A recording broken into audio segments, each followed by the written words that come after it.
प्रश्न 3,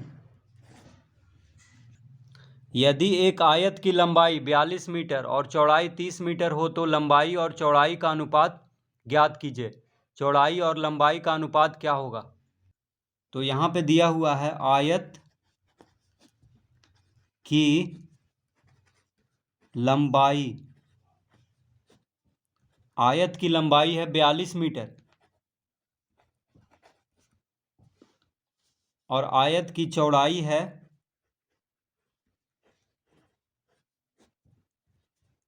30 मीटर। तो आयत की लंबाई है 42 मीटर और चौड़ाई है 30 मीटर।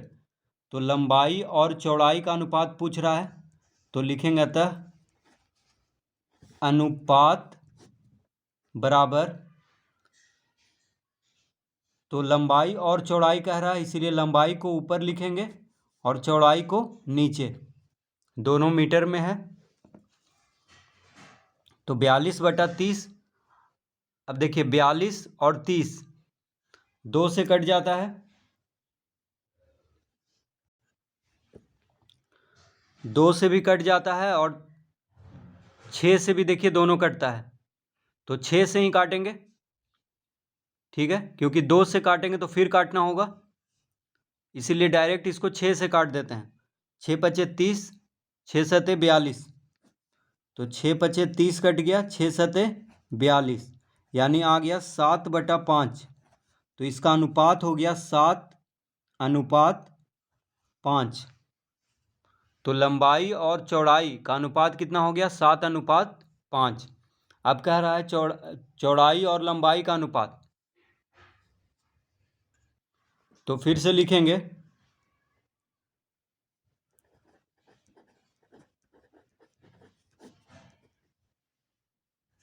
तो अब कह रहा है चौड़ाई और लंबाई, यानी पहले कह रहा था लंबाई और चौड़ाई, तो लंबाई को ऊपर लिखे हैं और चौड़ाई को नीचे। अब कह रहा है चौड़ाई और लंबाई, यानी चौड़ाई को अब ऊपर लिखेंगे और लंबाई को नीचे। यहाँ पे 2 प्रश्न है, पहला कह रहा है लंबाई और चौड़ाई का अनुपात, फिर कह रहा है चौड़ाई और लंबाई का अनुपात। तो चौड़ाई को ऊपर लिखेंगे और लंबाई को नीचे लिखेंगे इस बार। फिर काट देते हैं इसको 6 से, 6 पचे 30, 6 सते 42, यानी कितना आ गया? 5/7, यानी 5/7। तो जो पहले कहेगा उसको ऊपर लिखेंगे, ठीक है। लंबाई और चौड़ाई कहेगा तो लंबाई को ऊपर, चौड़ाई को नीचे लिखना है, और चौड़ाई और लंबाई कहेगा तो चौड़ाई को ऊपर और लंबाई को नीचे लिखना है।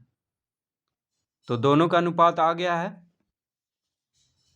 लंबाई और चौड़ाई का अनुपात आ गया 7/5 और चौड़ाई और लंबाई का अनुपात आ गया 5/7।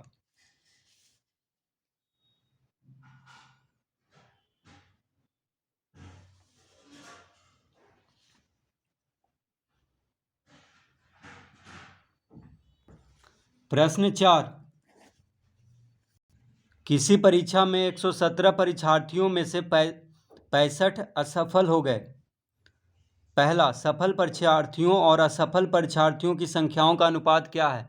दूसरा, सफल परीक्षार्थियों की संख्या और कुल परीक्षार्थियों की संख्या का अनुपात क्या है? तो प्रश्न 4 में क्या क्या दिया हुआ है पहले उसको लिख लेते हैं।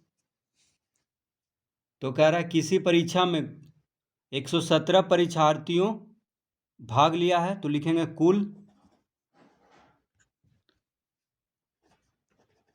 कुल परीक्षार्थी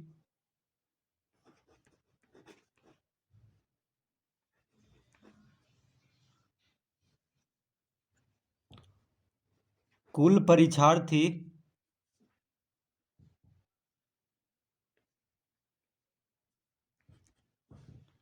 कुल परीक्षार्थी है 117,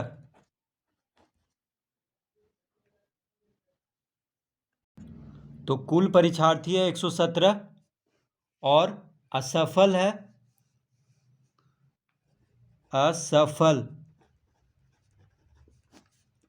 असफल परीक्षार्थी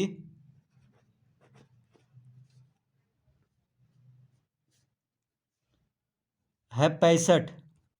तो कुल परीक्षार्थी है 117, असफल परीक्षार्थी दिया हुआ है 65। तो सफल परीक्षार्थी कितना होगा?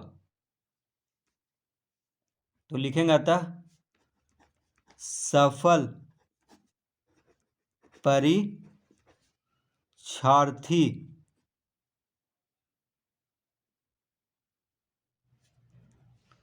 तो जब कुल परीक्षार्थी दिया हुआ है 117 और असफल परीक्षार्थी दिया हुआ है 65, तो सफल परीक्षार्थी कितना हो जाएगा? 117 में से 65 घटा देंगे तो पता चल जाएगा कि सफल कितना हुआ है। तो कितना आ जाएगा? देखिए 7 में से 5 गया 2, 11 में से 6 गया 5, यानी 52। ठीक है, तो सफल परीक्षार्थी है 52। तो इस तरह पहले सफल परीक्षार्थी ज्ञात कर लेंगे। अब पहला कह रहा है कि सफल परीक्षार्थी और असफल परीक्षार्थियों की संख्या का अनुपात। तो लिखेंगे अनुपात बराबर, पहला में सफल परीक्षार्थी और असफल परीक्षार्थी का अनुपात कह रहा है। तो सफल परीक्षार्थी कितना है? 52। असफल कितना है? 65। ठीक है, तो सफल और असफल का अनुपात निकालना है पहला में। तो सफल को ऊपर लिखेंगे और असफल परीक्षार्थी को नीचे लिखेंगे, क्योंकि सफल परीक्षार्थी और असफल परीक्षार्थियों का संख्याओं का अनुपात पूछ रहा है। तो सफल परीक्षार्थी को ऊपर लिखना है, क्योंकि सफल परीक्षार्थी पहले कह रहा है वहाँ पे, उसके बाद असफल परीक्षार्थी कह रहा है तो उसको नीचे लिखेंगे। अब देखिए 13 से दोनों कट रहा है, 13 चौके 52, 13 पचे 65, यानी कितना आ गया? 4/5, यानी 4:5।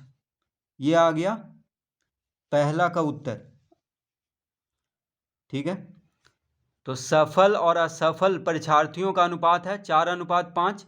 अब दूसरा में आ जाइए, दूसरा में भी अनुपात ही पूछ रहा है तो यहाँ पे लिख लेंगे अनुपात बराबर। अब कह रहा है कि सफल परीक्षार्थियों की संख्या और कुल परीक्षार्थियों की संख्या। तो सफल कितना है? 52, 52 को ऊपर लिख लेंगे। और कुल कितना है?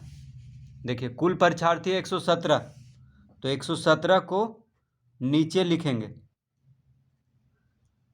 ठीक है, तो 52/117 लिखेंगे यहाँ पे। तो दूसरा में कह रहा है सफल परीक्षार्थियों और कुल परीक्षार्थियों का अनुपात कह रहा है। तो सफल कितना है? 52 है, तो उसको ऊपर लिखेंगे और कुल परीक्षार्थी को नीचे, यानी 117।